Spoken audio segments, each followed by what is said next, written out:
S thanks warrior. Tamil Nadu சட்டமன்ற தேர்தல் எல்லாம் முடிஞ்சு சட்டப்பேரவையே தொடங்கிருச்சு. நம்ம அது குறித்து அந்த வீடியோவில் பார்க்க போகிறோம். ஆளுநர் சட்டப்பேரவைக்கு ரொம்ப முக்கியமானவர்.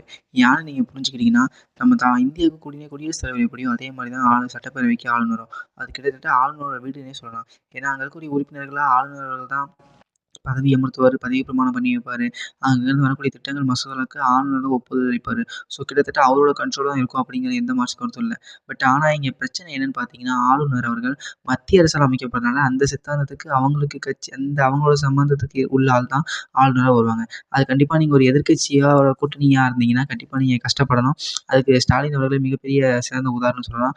ஒரு 5 வருஷம் போட்டு அடி அடின்னு அடிச்சாங்க. அதில் யாருக்கும் எந்த மாற்று கருத்தும் இல்லை. இதுல இன்னொரு முக்கியமான விஷயம்னு பார்த்தீங்கன்னா, 2022க்கு அப்புறம் தமிழ்நாட்டுல ஆளுநர் உரையே கிடையாது. அதற்கு காரணம் திமுக வர்சஸ் ஆளுநர் அந்த மோதல் போக்குன்னே சொல்லலாம். கண்டிப்பா ஆளுநர் அவர்களும் விட்டுக் கொடுக்காம அந்த அ எல்லாமே பண்ண தான் செஞ்சாரு. அதுல நமக்கு எந்த மாற்று கருத்துமே கிடையாது. இப்ப ஆளுநர் உரைங்கிறது பார்த்தீங்கன்னா, மாநில அரசு தான் எழுதிக் குடுப்பாங்க. ஸோ அது எல்லாமே புகழ் பாடுற மாரி தான் இருக்கும். நீங்க அவங்கள பத்தி புகழ்ந்து பாடுற மாரி, அந்த அரச பத்தி பேசுற மாரி தான் இருக்கும். ஸோ அது பிடிக்காமலே பார்த்தீங்கன்னா, ஆளுநர் ரவி அவர்கள் அ வெளிநடப்பு செஞ்சு கிட்டத்தட்ட 3 வருஷம் நாசமா போச்சு. ஸோ இதுதான் டிஎம்கே ஆளுநருக்கு இடையே இருக்கக்கூடிய உறவு. இப்படிதான் நம்ம தமிழ்நாடும் நாசமா போனது. அது குறித்து உங்களுக்கு எந்த சந்தேகமும் வேணாம். விஜய் அவர்கள் முதலமைச்சரான பிறகு அவரோட முதல் சட்டப்பேரவை கூட்டத்தொடர் தொடங்குது. அதில் ஆளுநர்கள் வந்த பிறகு எந்த பிரச்சனையுமே இல்லாம சிட்டுங்கிறது போகுது. எப்படின்னு பார்த்தீங்கன்னா, முதலமைச்சர் வந்த பிறகு ஃபர்ஸ்ட்டு தமிழ் தாய் வாழ்த்து பாடுறாங்க. அடுத்து ஜனகணமன மதி பாடுறாங்க. அதிலேயே ஒரு பிரச்சனை செய்யலாம் அப்படின்னு நினைச்சிருந்த எதிர்க்கட்சிகளுக்கு அங்கேயே மூக்கு உடைக்கப்பட்டது. அதான் உண்மை. அதுக்கப்புறம் வந்தவரும் பார்த்தீங்கன்னா, மாநில அரசோட உரைய எடுத்து அழகா படிச்சுட்டு நீட்டா வெளிய நடந்து போயிட்டாரு. அதில என்னன்னு பார்த்தீங்கன்னா, கண்டிப்பா எந்த ஒரு மாநில அரசோட உரையுமே அந்த மாநில அரசு முதலமைச்சர பத்தி கொஞ்சம் புகழ்ந்து பாடுற மாரி அந்த அந்த ஆளுங்கட்சியோட சித்தாந்தத்துக்கு ஒத்துனாப்புல தான் இருக்கும். அது கண்டிப்பா இருமொழிக் கொள்கை, அந்த நிதி அதெல்லாம் கண்டிப்பா ஆளுநர் வச்சே பேச வச்சது ரொம்ப சந்தோஷமான விஷயம் தான். இது விஜய் அவர்கள் திறம்பட செஞ்சிருக்காரு அப்படிங்கிறதுல நமக்கு எந்த மாற்று கருத்தும் வேணாம். ஆனா பிரச்சனை என்னன்னு பார்த்தீங்கன்னா, திமுக அவங்களுக்கு இந்த சட்டப்பேரவை தொடங்குனதுலருந்து எந்த இஷ்யூமே கையில கிடைக்கல. அவங்க வந்து இந்த ஃபர்ஸ்ட்டு ஜனகண மன பண்ணுவாங்க. தமிழ் தாய் வாழ்த்த புறக்கணிப்பாங்கன்னு நெனச்சாங்க. அதில ஒரு மூக்குடைப்பு. ஆளுநர் வந்து பார்த்தீங்கன்னா, அழகா அ விஜய் அவர்கள் எழுதிக் குடுத்த அந்த மாநில உரைய அரசு எழுதிக் குடுத்த உரைய படிச்சுட்டு போயிட்டாரு. பட் அதனால தான் பிரேமலதா விஜயகாந்த் அவர் சொல்றாங்க, இது வந்து தனி மனித துதிப்பாடலா இருக்கு. ஏங்க இது இப்போ இல்லங்க, வருஷம் ஃபுல்லாவே அப்படித்தான் இருக்கும். ஜெயலலிதா அவர்கள் முதலமைச்சரா இருக்கும்போது இன்னுமே அதிகமா இருக்கும். ஜான்சி ராணி, தென்னகத்து குயினு சிங்கம்னு அப்படிதான் இருக்கும். கலைஞர் இருக்கும்போது அதுக்கு வெளியொடுக்கல. எல்லாம் அவங்கள பத்தி பெருமையா தான் பேசுவாங்க. அத படிக்கவே விடல நீங்க 4 வருஷம். இப்ப வந்து ஆளுநர் ஒருத்தர் வந்து படிக்கிறாரு. அவ்வளோதான் வித்தியாசம். மத்தபடி இதுல ஒண்ணுமே இல்ல. ஸோ அதனாலேயே பார்த்தீங்கன்னா, டிஎம்கே பார்த்தீங்கன்னா, இதுல இல்ல BJP B team, BJP B team. என்னங்கடா பிஜேபி பி டீமு? வந்து உள்ள ஆளுநரே படிச்சிருக்காரு. அது எப்பவும் நடக்கிறது. நீங்க 4 வருஷம் நடத்தல. அது காமனா நடந்து போயிருக்கு. இதுல உங்களுக்கு என்ன பிரச்சனை? உடனே இவங்க பிஜேபி பி டீமு, இவங்க அதுல கையெழுத்து போட்டுருவாங்க, இதுல கையெழுத்து போட்டுருவாங்க அப்படிங்கலாம் ரொம்ப சுத்தப்பான விஷயம். நீங்க தாவேக்காவ பார்த்தீங்கன்னு வச்சுக்கோங்களேன், அவங்க கிட்டத்தட்ட டிஎம்கே, ஏடிஎம்கேவோட கொள்கை தான். இருமொழிக் கொள்கை, நீட் ரத்து கிட்டத்தட்ட இங்க திராவிட கட்சிகளோட மாடல் தான். பட் ஆனா அவங்க பிஜேபி எதிர்க்காங்களான்னு கேட்டா கண்டிப்பா அவங்க எதிர்க்கல. எதிர்க்கிறாங்கன்னு நான் சொல்ல வரல. அவங்க அமைதியா இருக்கிறாங்கன்னு நான் சொல்றேன். ஏன்னா அவங்களுக்கு பார்த்தீங்கன்னா, சென்ட்ரல்ல அவ்வளவா இது கிடையாது. ஒரு மாநிலங்களவை பதவி வந்து அவங்க காங்கிரஸ் குடுத்துட்டாங்க. கண்டிப்பா அவங்க பிஜேபி எதிர்க்க தயாராக இல்ல. அதே மாரி அவங்க ஏத்துக்கிறவும் தயாரா இல்ல அப்படிங்கிறத நம்ம இங்க பொறுமையா பார்க்க முடியும். இது ஒரு நல்ல கேம் தாங்க. ஜெகன் ரோகன் மெட்டீரியல் மாரி இருக்க வேண்டியன. நீங்க அங்கேயும் சாயாம, இங்கேயும் சாயாம நியூட்ரலா இருந்தீங்கன்னா, உங்களுக்கு கிடைக்க வேண்டிய எல்லாமே கிடைக்கும். பட் நம்ம ஸ்டாலின் அவர்கள் மாரி சட்டப்பேரவை தேர்தல்ல போயிட்டு இது தமிழ்நாடு வர்சஸ் டெல்லி, மாநிலம் வர்சஸ் மத்தியம்னு போயிட்டு தேவையில்லாம டாபிக்லாம் பேசினீங்கன்னா, அடி வாங்கிட்டு வீட்ல உட்காந்துருக்கணும். அதுக்கு சிறந்த உதாரணங்கள் நம்மளே பல பார்த்துட்டோம். அப்படி இல்லாம நம்ம தேவைப்பட்டத நம்ம சாதிக்கணும் அப்படின்னா, நம்ம நாட்டுக்கு கண்டிப்பா மாநிலத்துக்கு நிதி தேவை. அதுக்கெல்லாம் மத்திய அரசு தான் சார்ந்திருக்கும். அந்த மாதிரியான விஷயங்கள நம்ம கொஞ்சம் கிளவரா ப்ளே பண்ணிட்டு போயிரலாமே. நீங்க உங்க அரசியல் ஆதாயத்துக்காக நீங்க இப்படி எதிர்க்கிறீங்க. அதனால நிதி நாசமா போகுது. நீங்க நாடு நல்லா இருக்கணும்னு நினைச்சு உங்க அரசியல் ஆதாயத்த கொஞ்சம் குடுத்தா என்ன?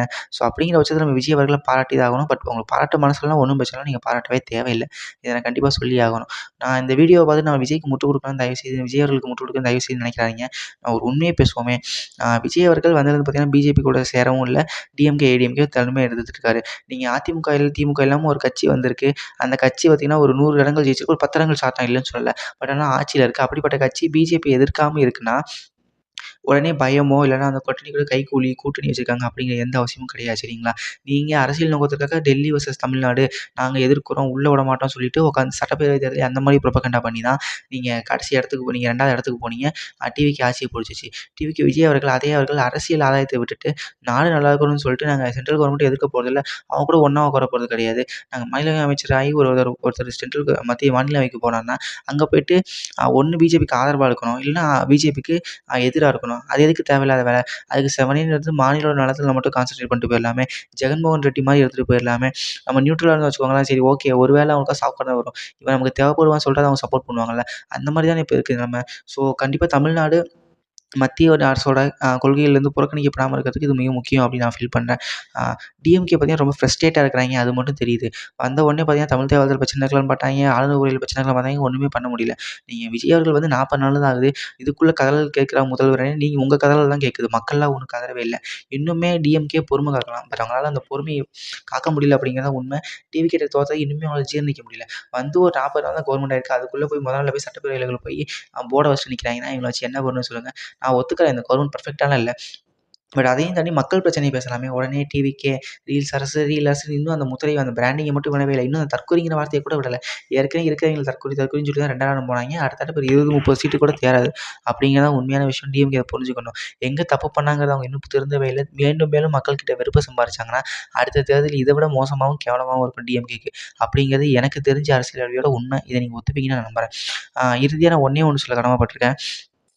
டிஎம்கேவோட இந்த தோல்வி அப்படிங்கிறது டிஎம்கேவால ஏத்துக்க முடியலங்கிறது தெரியுது. இப்பவே பார்த்தீங்கன்னா, டிவிகே போட்டு அடி அடின்னு அடிக்கிறது. 40 நாள் கூட ஆகல. அதுக்குள்ள போட்டு அது, இது அப்படி தற்குறின்னு இன்னும் மக்கள புரிஞ்சுக்கவே இல்ல அவங்க.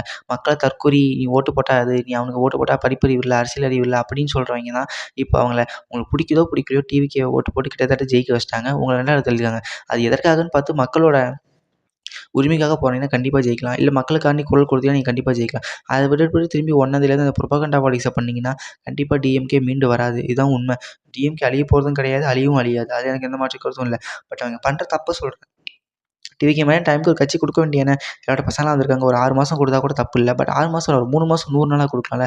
அது குடுக்க கூட முடியல. ஏன்னா, அவங்களால அந்த தோல்விய ஜீரணிக்க முடியல. என்ன பண்றது அவங்களுக்கும் தெரியல.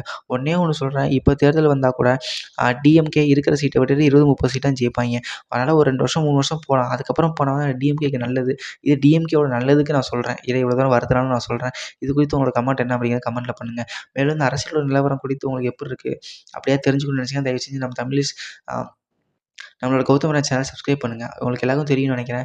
நான் ஒரு எலக்ட்ரானிக்ஸ் கடையில வேலை பார்க்குறேன். சேல்ஸ் எம்ப்ளாயியா இருக்கேன். ஸோ உங்க வீட்டுக்கு ஏதாவது TV, fridge, washing machine, AC, dish washer, oven, chimney இந்த மாரி எந்த ஒரு பொருள் மிக்ஸி கிரைண்டர் எந்த மாரி சின்ன பொருளோ, பெரிய பொருளோ எலக்ட்ரானிக்ஸ் ஐட்டம் தேவைனாலும் தயவுசெய்து நீங்க என்ன கான்டாக்ட் பண்ணலாம். business@gmail அக்கவுண்ட் கான்டாக்ட் பண்ணலாம். கீழ நான் லிங்க் குடுக்குறேன். வாட்ஸ்அப் சேனல்ல ஜாயின் பண்ணுங்க. அங்க வர ஆஃபர்ஸ நீங்க யூஸ் பண்ணிக்கோங்க.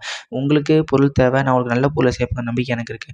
கண்டிப்பா நீங்க என்கொயரி பண்ணி உங்களுக்கு புடிச்சிருந்தா வாங்கிக்கோங்க. அதனால எனக்கும் ஹெல்ப்பா இருக்கும். உங்களுக்கும் ஹெல்ப்பா இருக்கும். உங்களுக்கு ஹெல்ப் பண்ண முடியும்னு நான் நெனைக்கிறேன்.